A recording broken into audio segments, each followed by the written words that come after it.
Chapter था that was nature vegetation and wild life. Nature vegetation को हमने complete किया है, ठीक है ना।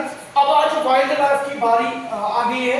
वाइल्ड लाइफ में सिंपली जो फ्लोरा एंड फौना है, flora means plant species and fauna means animal species. तो इंडिया की बात करेंगे, इंडिया में पूरा क्या सिस्टम है इस चीज को समझिए। देखो India is rich in fauna, ठीक है ना। इंडिया में बहुत सारे एनिमल्स पाए जाते हैं। It is approximately 90,000 animal species. India में कम से कम 90,000 स्पीशीज पाए जाते हैं एनिमल्स की।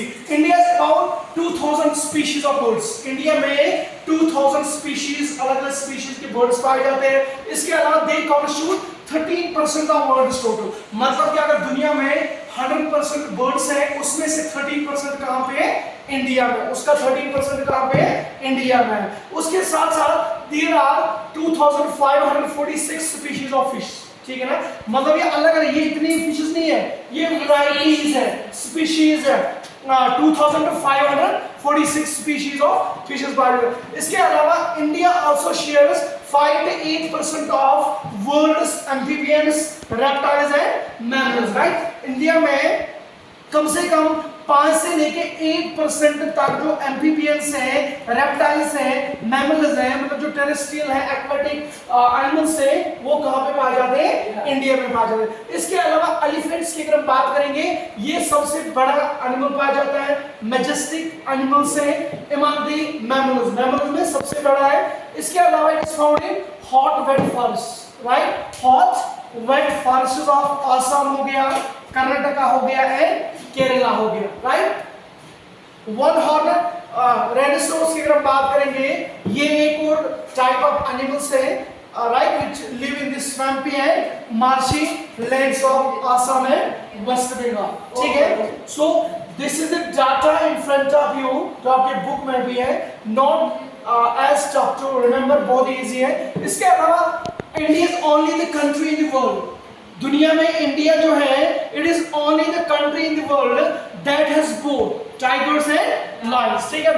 एक ही कंट्री है जहां पे दोनों पाए जाते हैं, टाइगर्स एंड लायंस भी पाए जाते हैं।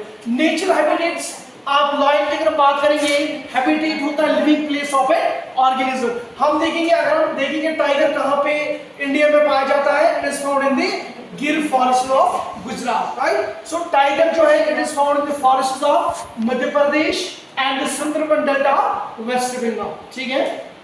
इसके अलावा बायोस्फीयर रिजर्वर्स आते हैं।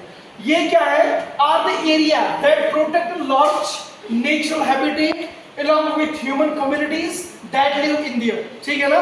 often include the national parks and buffer zones that are open to some economic uses। मतलब कि बायोस्फीयर रिजर्वर्स एक ऐसा प्रोटेक्टेड नेटवर्क एरिया होता है जहां पे हम प्रोटेक्ट करते हैं, क्योंकि जो जो एनिमल्स होते हैं उनकी प्रोटेक्शन करते हैं। जैसे नेशनल पार्क हो गए, वाइल्ड लाइफ सेंचुरीज हो गए, वो सब किस में आते हैं? बायोस्फीयर रिजर्व्स में। अब आपको इतना याद रखना है, इंडिया में 18 बायोस्फीयर रिजर्व्स है। कितने हैं? 18 बायोस्फीयर रिजर्व्स है। लेकिन उस 18 में से 12 ऐसे हैं जिनको यूनेस्को ने, United Nations environmental and science culture organization, right, UNESCO ने उनको आइडेंटिफाई किया, ठीक है ना। United Nations environmental scientific culture and organization ने उनको क्या किया? नोटिफाई किया। तो टोटल हमारे पास कितने बायोस्फीयर रिजर्व्स है? 18 है। 18 में से जो 12 है वो मतलब उनकी इंटरनेशनल इंपॉर्टेंस है। सिंपली जो 12 है उनकी क्या है? इंटरनेशनल इंपॉर्टेंस है। आप देखो उसमें से अगर हम इंपॉर्टेंट 10 की बात करेंगे, जो 10 इंपॉर्टेंट आपकी बुक में मेंशन्ड है, उसमें सबसे पहले सुंदरबन बायोस्फीयर है। वो कहां पे है? वेस्ट बंगाल में है। इसके अलावा नंदा देवी, ये उत्तराखंड में है। गुल्फा मिनर जो है, it is found between India and Sri Lanka. ये इंडिया एंड श्रीलंका के बीच में पाई जाती है, इंडियन ओशन, राइट। नीलगिरी जो है, ये तमिलनाडु, केरला एंड कर्नाटका के शेयरिंग में पाई जाती है। सिमलीपाल जो है, ये उड़ीसा में है, राइट।